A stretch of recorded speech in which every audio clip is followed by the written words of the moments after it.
Sebenarnya makna dihapus itu adalah makna begini. Kalau pekerjaan kontrak itu bisa berlaku seumur hidup, istilah pesangon itu kan hapus. Gitu. Jadi apa gunanya ditulis ada pesangon kalau diperbolehkan kontrak seumur hidup. Desa Bicara. Desa Bicara. Desa Bicara. Desa Bicara. Kawan-kawan, kembali lagi di channel YouTube Desa Bicara. Kali ini kita ketemu ngobrol via Zoom dengan Bang Iwan Nurdin. Aku panggilnya Abang lah ya. Ya. Nah, Bang Iwan Nurdin ini pernah menjabat Sekjen ya Bang ya, Sekjen KPA ya, Konsorsium Pembangunan Agraria. Nah, saat ini aktif di mana Bang? Lagi berkegiatan di mana ini sekarang? Sekarang ya aktif di FIAN. FIAN Indonesia ini lembaga yang banyak membicarakan jaringan soal pangan ya. Ya.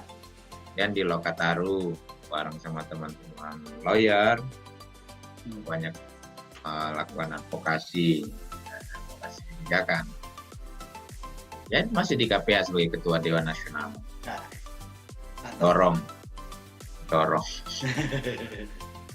Nah, ini Bang, kan beberapa hari ini lagi rame terkait Undang-Undang Cipta Kerja ini.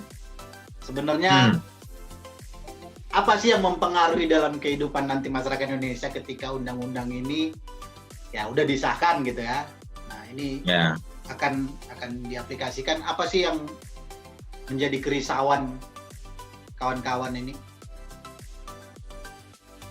Ini ngobrol yang serius atau ngobrol yang agak santai nih? Nyantai boleh, serius oke juga.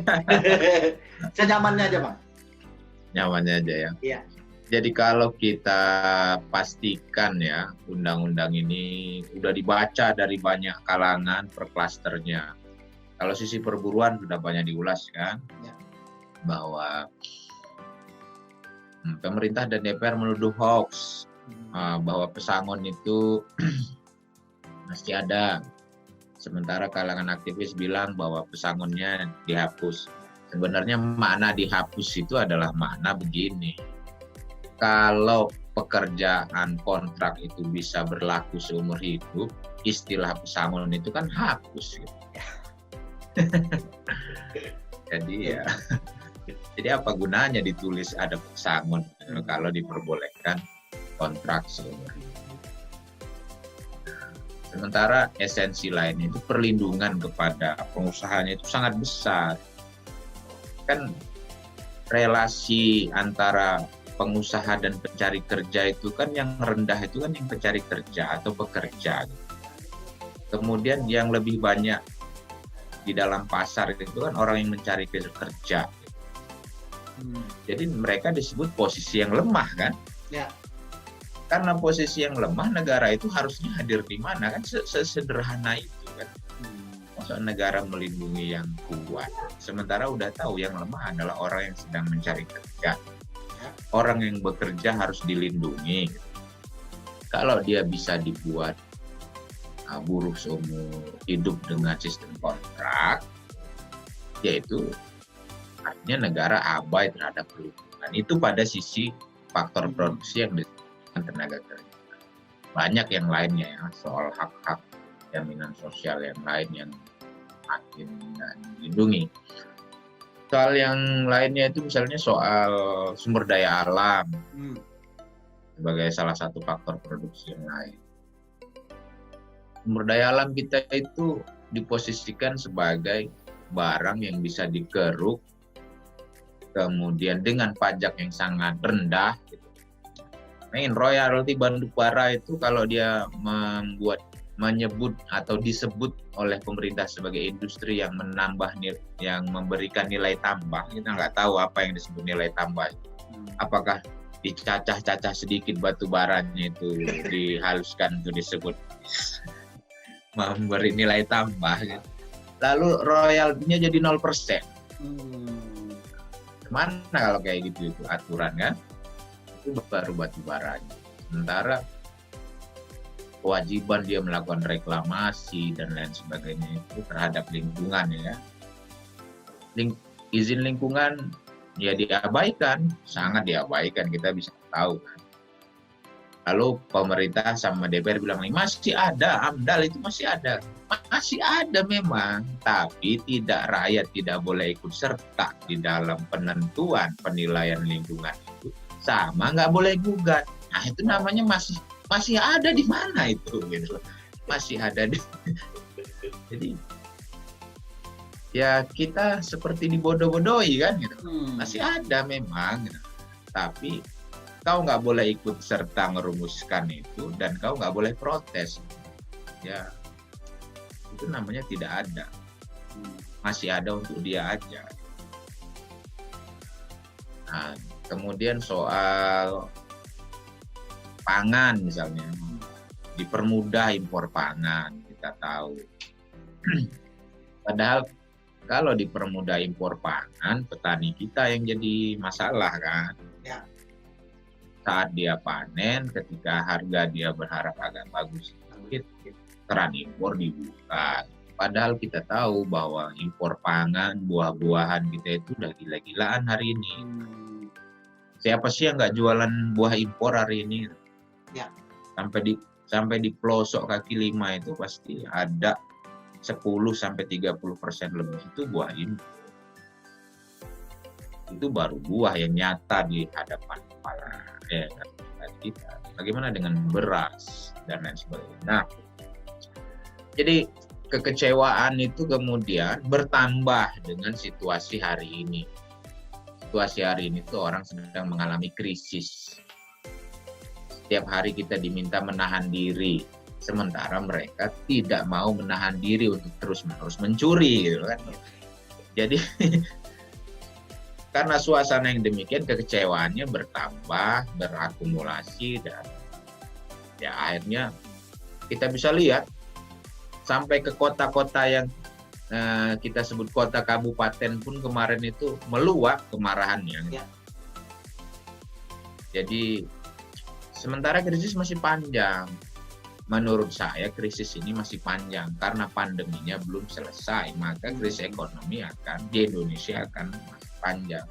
Krisis ekonomi dan kekecewaan politik itu jika kawin bisa berubah jadi krisis politik. Nah, maka berhati-hatilah para penguasa. Semoga didengar.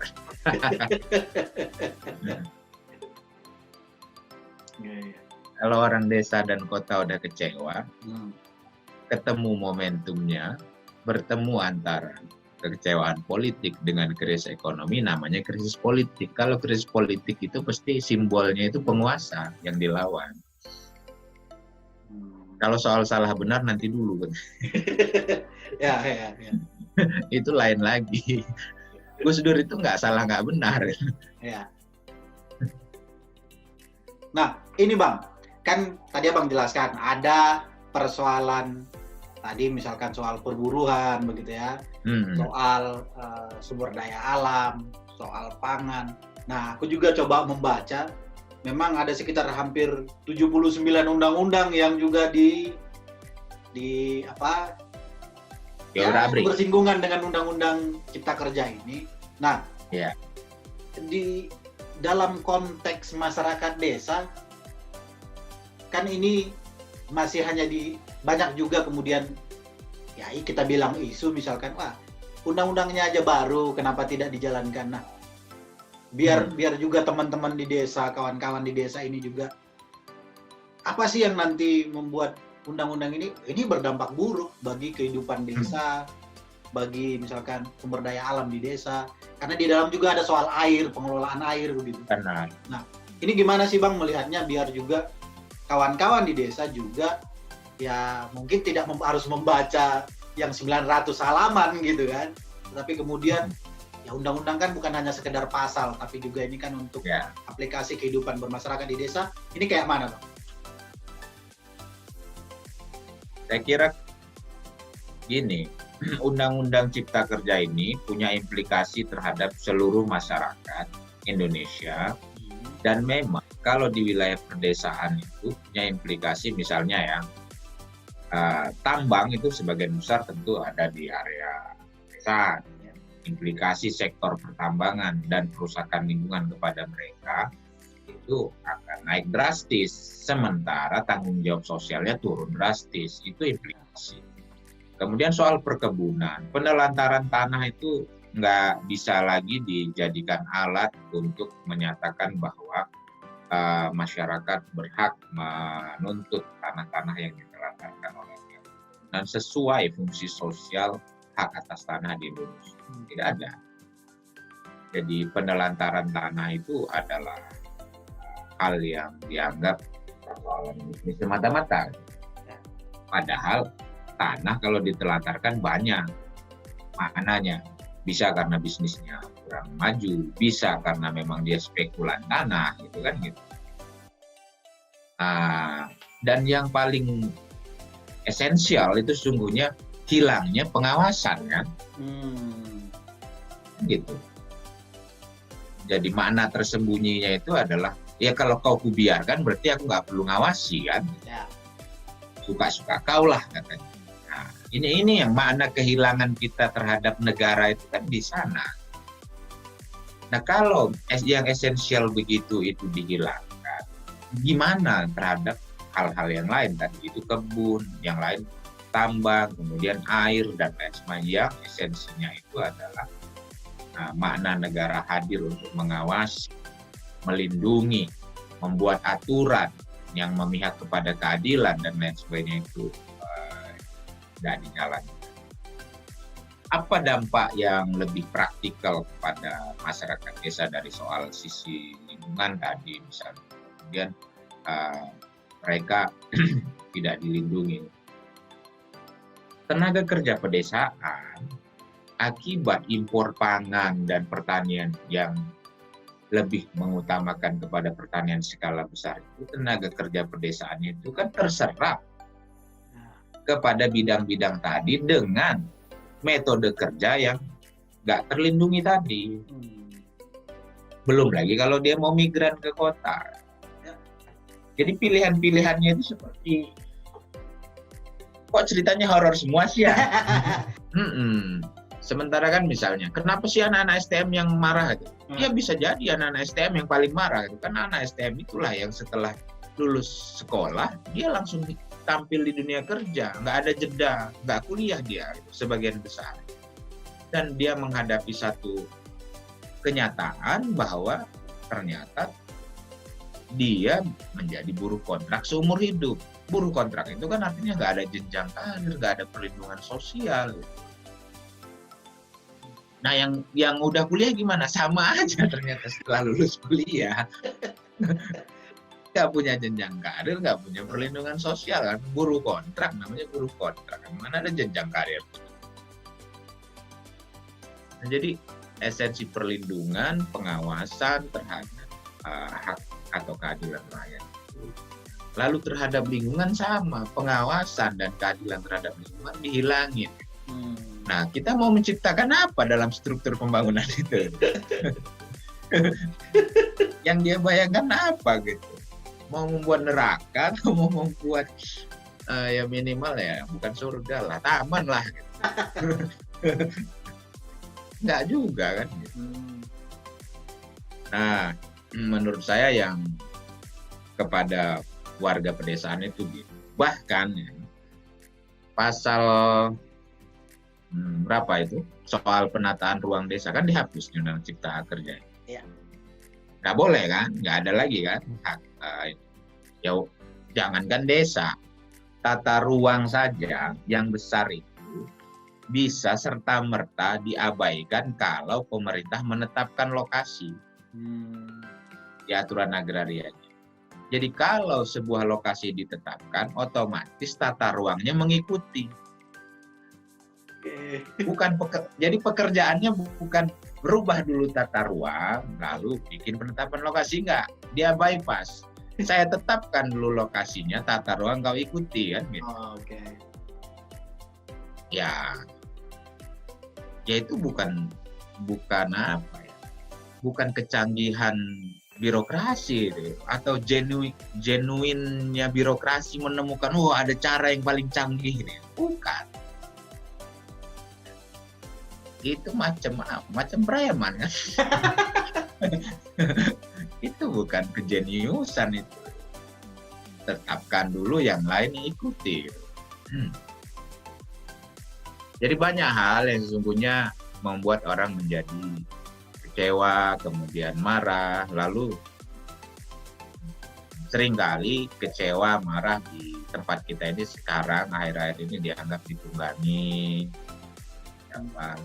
Bukan mencegah sejak awal, diajak bicara secara luas dan baik. Kenapa? Karena bangsa ini bukan milik orang per orang atau golongan per golongan, kan orang harus memikirkannya bersama. Apa yang paling nyaman untuk wilayahnya, untuk bangsanya ke depan dan generasinya ke depan. Nggak boleh monopoli oleh segelintir orang, lalu orang berbeda pandangan lalu dibilang hoax, ini dan lain. Nggak bisa begitu.